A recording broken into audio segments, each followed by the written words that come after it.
اعوذ باللہ من الشیطان الرجیم، بسم اللہ الرحمن الرحیم، الحمد للہ رب العالمین، والصلاة والسلام علی اشرف الانبیاء المرسلین، نبینا سیدنا ابوالقاسم محمد، اللہم صلی علی محمد وعلی آلہ طیبین الطاہرین المعصومین، لا سیما بقیت اللہ فی الارضین، روحی وارواحنا لتراب مقتمع الفدا، ولعنۃ اللہ علی اعدائہم اجمعین۔ پروردگار کی بارگاہ میں شکر گزار ہیں کہ پروردگار توفیق عطا فرمائی کہ مسجد جمکران سے کچھ پروگرام آپ کی خدمت میں پیش خدمت۔ مسجد جمکران ہم جانتے ہیں کہ امام زمانہ جل اللہ تعالی فرجہ شریف منسوب ہے، اور یہاں پر مومنین کو توفیق ہوتی ہے۔ مسجد تو اللہ کا گھر ہے، انسان یہاں نماز پڑھتا ہے، عبادت کرتا ہے، لیکن اس کے ساتھ ساتھ اپنے وقت کے امام کو بھی یاد کرتا ہے۔ اس سے بہترین بات اور کیا ہو سکتی ہے کہ انسان خدا کو یاد کرے اور حجت خدا کو یاد۔ آپ کی خدمت میں بہرحال ایک حدیث کی روشنی میں 3 سوال جو روز قیامت میں کیے جائیں گے آپ خدمت میں پیش کر رہے ہیں۔ وقت محدود ہے، لیکن اس وقت محدود میں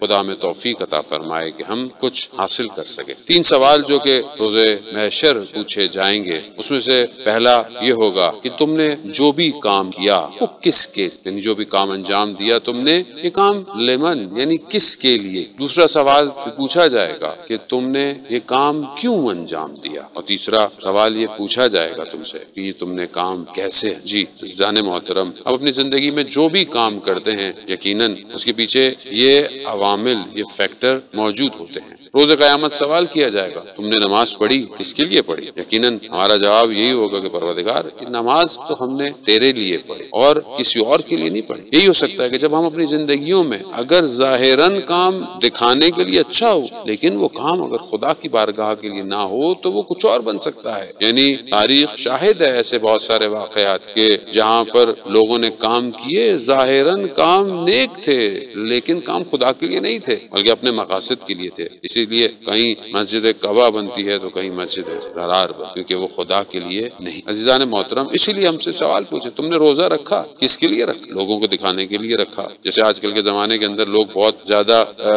ڈائٹ کانشیس، صحت کانشیس ہوتے ہیں کہ نہیں ہم تو شاید صحت کے لیے نہیں۔ عزیزان محترم، روزہ خداوند تعالی کے لیے۔ وہاں پر ہم سے یہ بھی پوچھا جائے گا کہ تم نے یہ کام جو ہے وہ کیوں انجام، تو ہم نماز کیوں پڑھتے ہیں؟ نماز خدا کی خوشنودی کے لیے پڑھتے ہیں، نماز ثواب کے لیے پڑھتے ہیں، بہشت میں جانے کے لیے پڑھتے ہیں، خدا کے شکر کے لیے پڑھتے ہیں، خدا کی بارگاہ میں اپنی نعمتوں کا تشکر کرنے کے لیے بارگاہ میں سجدہ ریز ہو۔ وہیں پر یہ سوال کہ تم نے ان کام کو کیسے انجام، یہ بہت زیادہ مہم۔ نماز تو پڑھی تم خدا کے لیے پڑھی، خدا کے تشکر کے لیے، مگر تم نے نماز پڑھی کیسے؟ صحابی امام جعفر صادق علیہ السلام کی خدمت میں حاضر ہوتے ہیں اور 2 رکعت نماز پڑھتے ہیں۔ جب 2 رکعت نماز ان کی تمام ہوتی ہے تو امام ان سے کہتے ہیں وائے ہو کہ 60 سال زندگی انسان گزارے اور 2 رکعت نماز انسان صحیح۔ صحابی پریشان ہو جاتے۔ عزیزان محترم، وہ صحابی امام کے صحابی تھے، امام کو دیکھ رہے تھے، امام کے سامنے تھے، اور ہم ظاہری طور پر دور ہیں، ہم شاید امام کو دیکھ پاتے لیکن امام تو کیا واقعاً ہمارا ہر عمل، ہمارا انجام، اس کی کوالٹی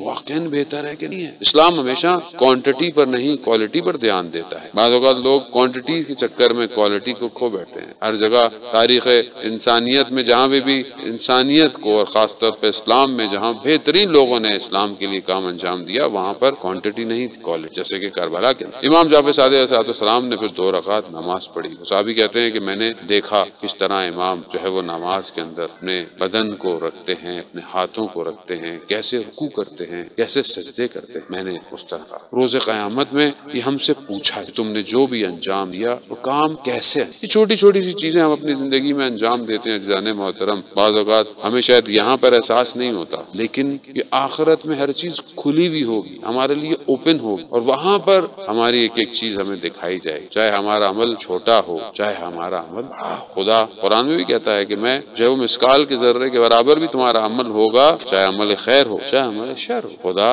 دکھائے گا۔ اس لیے آئیے اپنی زندگیوں میں اپنے کاموں کو بہتر کریں، اپنی عبادتوں کو بہتر کریں۔ اگر تلاوت کرتے ہیں قرآن کی، اس کو بہتر کریں، خدا کے لیے کریں، اپنی دنیا اور آخرت کو سمجھنے کے لیے کریں، لیکن اس کی کیفیت کو اچھا کریں۔ اور بھی باقی عبادتیں کرتے ہیں، کسی کے ساتھ انفاق، کسی کی مدد کرتے ہیں، کسی کی ہیلپ کرتے ہیں، اس کو بہتر انجام، صلہ رحمی کرتے ہیں، اپنے حقوق کو ادا کرتے ہیں، والدین کا احترام کرتے ہیں، بچوں کے ساتھ شفقت، اور باقی کمیونٹی میں، سوسائٹی میں جو اپنا کردار ادا کرتے ہیں اس کی طرف ہمیں متوجہ ہو، چاہے کم کام کریں مگر بہترین کام کریں، پاک کیفیت کیفیت کا انجام دیں، تاکہ خدا کی بارگاہ میں جو بھی عمل جائے وہ بہترین طریقے سے امام کے وسائل سے، امام کے فیض سے جو ہے وہ پہنچے۔ یقیناً اگر ہم امام کو یاد بھی کرتے ہیں، کیفیت بھی چاہے تھوڑی ہی دن نہ ہو، ہفتے میں ایک دن نہ ہو، لیکن اپنے پورے وجود اپنے امام یاد کریں۔ عزیزان محترم، مسجد جمکران ہے، علی ابن میزیار کا واقعہ یاد آ گیا کہ 20 سال حج کرتا رہا، اس وجہ سے کہ شاید امام زمانہ جل اللہ تعالیٰ فرجہ شریف سے ملاقات ہو، لیکن نہیں ہو پائی، مایوسی ہو گئی، دل برداشتہ ہو کر جو ہے وہ ڈی موٹیویٹ ہو کر